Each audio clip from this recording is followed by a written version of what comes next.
Praise the lord. యెషయా గ్రంథం 30వ అధ్యాయం 23వ వచనం. నీవు నీ భూమిలో విత్తుటకు నీ గింజలకు కావలసిన వాన ఆయన కురిపించును. భూమి రాబడి అయిన ఆహార ద్రవ్యం ఇచ్చును. అది విస్తార సార రసములు గలదై యుండును. దేవునికి లోబడుతూ ఆయన చిత్తాన్ని జరిగిస్తూ ఆయన మీద ఆధారపడేటువంటి వారి జీవితంలో దేవుడు చేసే కార్యాలేంటో ఈ అధ్యాయంలో మనం చాలా స్పష్టంగా చూస్తాం.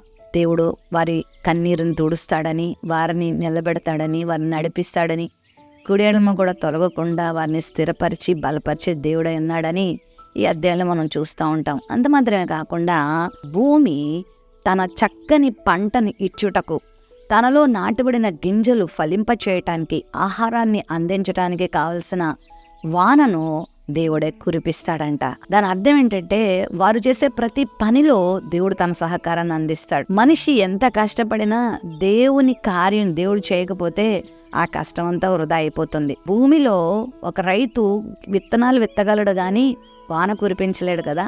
ఆ విత్తనం ఫలించాలంటే దానికి వాన చినుకులు అవసరం, వర్షం అవసరం, నీరు అవసరం. ఆ నీరు ఎవరిస్తారు అంటే దేవుడే ఇవ్వాలి. ఆ పంటను పండించగలిగి ఆ పంట ద్వారా లాభాన్ని, ఆనందాన్ని పొందగలిగేలా చేసేది దేవుడే. మన ప్రయత్నాలు, మన జ్ఞానము, మనది ఎంతవరకు ఉపయోగపడదు. కానీ దేవుడే సహాయం చేయకపోతే ఏ అభివృద్ధిని మనం ఈ లోకంలో సాధించలేం. మరి నీ జీవితంలో కూడా దేవునికి నువ్వు లోబడగలిగితే, దేవుని కృప మీద ఆధారపడగలిగితే, దేవునికి ఇష్టంగా నువ్వు బ్రతకగలిగితే దేవుడు కూడా నీకు ఇలాంటి సహాయాన్ని అందిస్తాడు. నువ్వు చాలా కష్టపడుతున్నావు, ప్రయాసపడుతున్నావు, ఎంతెంతో నిద్ర లేకుండా నీ జీవితంలో ఎదుగుదల కోసం ఆశిస్తున్నావు, కానీ నువ్వు దాన్ని పొందుకోలేకపోతున్నావు కదా. అయితే ప్రభు నీకు వాగ్దానం చేస్తున్నాడు, నువ్వు విత్తినటువంటి ప్రతి విత్తనాలు ఫలింప చేయటానికి కావలసిన వర్షము ఆయన కురిపిస్తాడు. నీ భూమి చక్కని ఆహార ద్రవ్యం ఇచ్చేలాగా దేవుడే చేస్తాడు. దేవుడు చేయకపోతే నీకున్నటువంటి సామర్థ్యం, నీకున్న జ్ఞానం ఎందుకు పనికిరావు. దేవుని మీద ఆధారపడితే ఫలితాన్ని చూస్తావు. బాధపడకు. ఎంత ప్రయాసపడుతున్నా ఏమీ ఫలితాన్ని పొందలేకపోతున్నాను, నేను ఎంత ఆశిస్తున్నా వెనక్కే వెళ్ళిపోతున్నాను అని బాధపడుతున్నావేమో. దేవుడు నీకు సరైన సమయంలో వర్షం కురిపించడానికి సిద్ధంగా ఉన్నాడు. దేవుడు చేయకపోతే ఏ నరుడు ద్వారా మనం సహాయం పొందలేం. ఏ డబ్బు మనకు సహాయం చేయలేదు. దేవుని సహాయం కొరకు నువ్వు ఎదురు చూసినప్పుడు గొప్ప ఆశీర్వాదాన్ని చూస్తావు. ఈ వచనంలోని ఆశీర్వాదం నువ్వు సొంతం చేసుకుంటావు. విస్తార రససారములు కలిగిందిగా నీ భూమి ఉంటుంది. అంటే నువ్వు ఎలాంటి చక్కని ఫలితాన్ని పొందుతావంటే సారము కలిగినటువంటి జీవితాన్ని పొందుతావు. నీకు వచ్చేటువంటి ఆ ప్రతిఫలం ఎంతో ఆశీర్వాదకరంగా ఉంటుంది. మనకు తెలుసు, పేతురు తన సామర్థ్యంతో, తన జ్ఞానంతో ఎంతో ప్రయాసపడతాడు. రాత్రంతా ప్రయాసపడిన ఒక్క చేప దొరకలేదు. కానీ ప్రభు చెప్పినట్లుగా లోతుకు నావ నడిపించి వల వేసినప్పుడు విస్తారమైన చేపలు చూస్తాడు.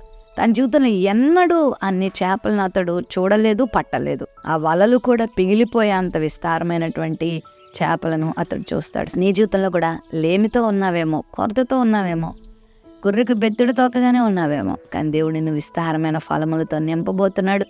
నిన్ను దేవుడు అనేకులకి ఇచ్చేవానిగా చేయబోతున్నాడు. దేవుడు నిన్ను నింపి నీ ఆశీర్వాదాన్ని అధికం చేయబోతున్నాడు. విస్తార సార రసములతో నీ జీవితాన్ని దేవుడు నింపబోతున్నాడు.